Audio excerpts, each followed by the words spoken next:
Well, this ain't how we wanted it to go, boys. Hooked up to the back of the Toyota here. Thanks, huge shout out to Ghost up there. Coming to get me, man. Coming to get me.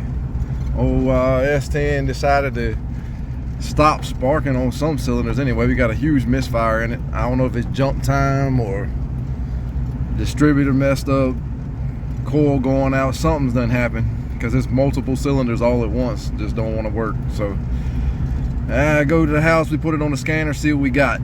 But yeah, that ain't how we were planning it. Like I said, we had the whole job back there loaded down, headed to the site.